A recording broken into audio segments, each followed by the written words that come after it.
안녕하세요. 스터우토스입니다. 매일 수학 공부하기 챌린지를 진행한 지 벌써 2달 가까이 되었습니다. 그 사이 정말 많은 분들이 동참해 주셨어요. 초등학교 저학년부터 고등학교 1학년까지 대략 100명 가까운 분들이 참여를 해주셨거든요. 자, 매일 수업 이후 확인하고 댓글을 다느라 저 또한 2달이 어떻게 지나갔는지 모를 정도로 너무 바빴던 것 같습니다. 제가 처음에 한 달 20일 챌린지를 제안했던 가장 큰 목적은 학부모님들이 자녀들을 제대로 파악해야 한다고 생각했기 때문이에요. 세상이 많이 바뀌었죠.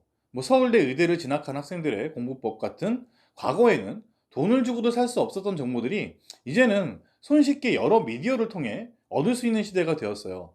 그렇다 보니 이제는 그 정보를 제대로 활용할 수 있는가 아닌가가 아주 중요한 시대가 되었죠. 카페 회원분들 중에서 어떤 분 댓글을 읽다 보니까 이런 글이 써 있더라고요. 아이의 공부를 위해서 부모가 더 공부해야 하는 시대가 온 것 같습니다. 제가 영상을 보고 느낀 뭐 하나요? 아이는 꿈쩍도 안 해요. 이런 글들을 보면서 저 또한 많은 생각을 하게 되었어요. 대형 입시 강사로 10년 동안 있을 때는 학생들을 적게는 2개의 부류, 많게는 4개의 부류 정도로 분류해서 학원 시스템 속에서 아이들에게 이것이 옳은 길이라고 강조했던 때도 있습니다. 사실 경력이 10년 정도 될 때까지는 그동안 제가 쌓아온 업적이 자랑거리였죠. 서울대 의대를, 서울대를 몇 명을 합격시키고 5등급을 1년 만에 1등급으로 만들어주고 학생 한 명이었던 학원을 1년도 안 돼서 한 100명 가까이 늘려주고 이런 시시콜콜한 무협지 고수 같은 약간 어린 아들한테나 먹히는 아빠는 17대 1로 싸워봤어 이런 느낌의 이지 시절 이야기를 많이 했었죠. 그러나 그런 영광 뒤에는 그렇지 못한 학생이 더 많다는 것을 깨닫게 되는 건 사실 그렇게 오랜 시간이 걸리지 않았어요.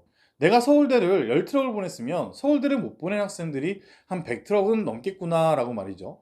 지금 유튜브를 키면 세상에 수학을 잘하는 사람만 있는 것 같아요. 정작 연산도 잘 못하는 우리 아이는 사회에서 실패자로 낙인이 찍힐까봐 그런 걱정에 잠을 못 이루기도 합니다.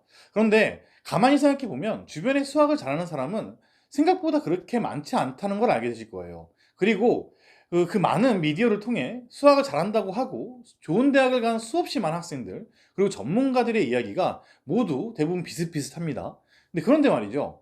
한 가지 반드시 아셔야 하는 것은 수학 공부는 시작하는 것과 어느 정도 궤도에 올리는 것이 다른 과목에 비해서 굉장히 많이 어려운 그런 과목 중에 하나라는 거예요. 어느 정도의 실력이 되지 않는 학생들에게는 어떤 좋은 공부법이나 또 아주 좋은 선생님도 독이 될 수 있다는 거죠. 또한 우리 모두가 수학을 잘하게 하기 위해서 훌륭한 커리큘럼만 있으면 될 것처럼 여러 사교육은 광고를 하지만 요란한 수레처럼 내용은 없는 커리큘럼도 아주 많다는 걸 느끼게 됩니다. 결국 그 속을 들여다보면 비슷한 성향의 공부법을 알고리즘으로 묶어주는 인공지능이라 하더라도 아이 하나하나마다 미세하게 다른 문제가 존재한다는 것을 알게 되고 그 미세한 차이가 고등학교에서는 아주 큰 차이로 벌어지게 된다는 것도 깨닫게 되죠. 그렇다면 인공지능도 하기 힘든 그 미세한 차이를 어릴 때부터 아이 옆에서 주의 깊게 봐줘야 할 사람이 필요하다는 건데요.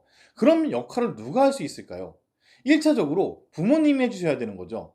부모님이 수학을 모르더라도 또는 틀린 방법이라 하더라도 친자 확인을 100번, 1000번 하는 한이 있더라도 그 시작은 부모님이 하셔야 된다고 생각을 해요.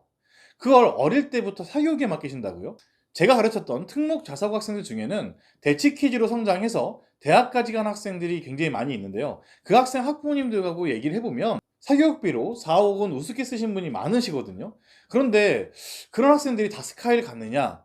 스카이는 고사하고 중경외시도 못 간 학생들이 굉장히 많이 있어요. 중요한 것은 돈을 얼마를 쓰냐가 아니라는 것을 반드시 아셔야 합니다. 사교육의 힘을 빌릴 때 빌리더라도 정말 필요한 시기를 알아야 하고 사교육을 받으면서도 아이를 제대로 파악하고 있어야 하는 것도 부모님의 역할이어야 한다고 생각을 해요.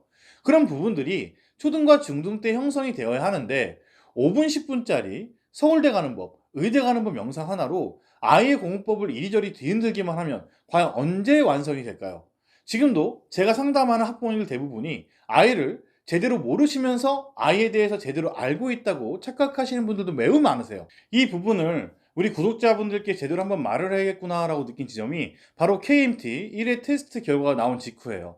홍콩을 하든 학원을 다니든 선행을 많이 하든 중요한 것은 현행 과정에서 구멍이 많은데 방법론을 고민하는 학부모님들이 많다는 거죠. 공부법을 고민하고 선행을 얼마만큼 해야 하는지 생각해야 하는 학생들은 생각보다 적었다는 것이 현행 테스트 결과로 보여진 것들이었어요.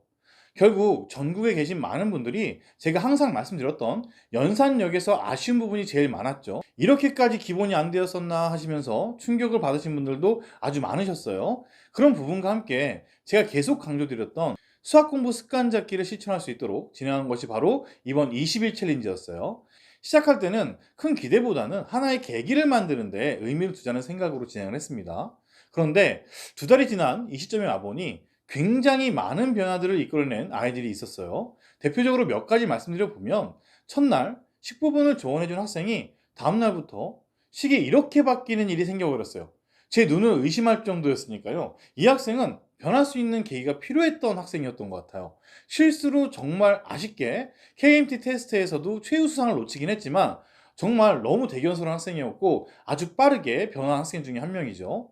또한 중간고사 일주일을 남겨두고 과외까지 끊으시면서 아이의 생활을 재점검하시고 이번 기말에서는 드디어 100점을 맞아온 학생과 학부모님도 있습니다. 챌린지 진행하면서 1차함수 관련 그래프 연습을 꾸준히 하던 학생이었는데, 이렇게 그래프를 많이 그리다 보면 함수는 자동으로 좋아질 수밖에 없어요.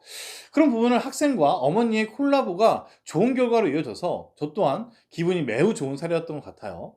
이 이외에도 해외에서 아이 달래가면서 힘들게 챌린지 성공하신 분도 계셨고, 연산이 많이 좋아졌다고 하시는 분들, 처음에는 거부하던 아이가 이제는 알아서 학교 갔다 오면 하루 분량 채워서 사진 찍으라고 이제 요구한다는 귀여운 학생들까지, 작은 변화부터 큰 변화까지 여러 가지 일들이 가득했던 두 달이었습니다. 분명 초기 챌린지 성공하신 분들 중에서 원래대로 다시 돌아온 학생들도 분명히 있겠죠. 그런 부분이 걱정되시는 분들은 실제로 지금 35일 차까지 계속 꾸준히 진행하시는 분들도 계시죠. 저도 가르치는 고등학생들에게 하루에 한 문제만이라도 꼭 준킬러 정도 되는 문제를 꼭 풀어라, 이렇게 이야기를 하고 있는데 참 힘들죠. 그렇게 한 문제 고작 푸는 게 무슨 도움이 되냐고 하시는 분들도 있겠지만, 안 해보셨으면 말하시면 안 돼요. 정말 큰 도움 됩니다.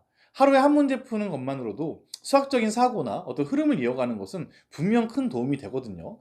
어른들도 하나의 습관을 찾기가 매우 어렵죠. 그런데 아직 미성년인 학생들은 얼마나 어려울까요? 이런 부분에 있어서 맥스웰 몰츠의 성공의 법칙이라는 책에서는 습관 형성에 최소한 21일 정도가 필요하다는 이야기를 하고 있고, 런던 대학의 제인 워들 교수는 하나의 습관을 완전히 익히는데 약 66일이 걸린다고 이야기를 합니다. 물론 이런 부분들은 사람마다 습관 형성 기간이 다를 수는 있죠. 하지만 습관 형성을 위해 꾸준함의 시작이라고 하는 것에는 아무도 이견이 없을 거라고 전 생각을 해요.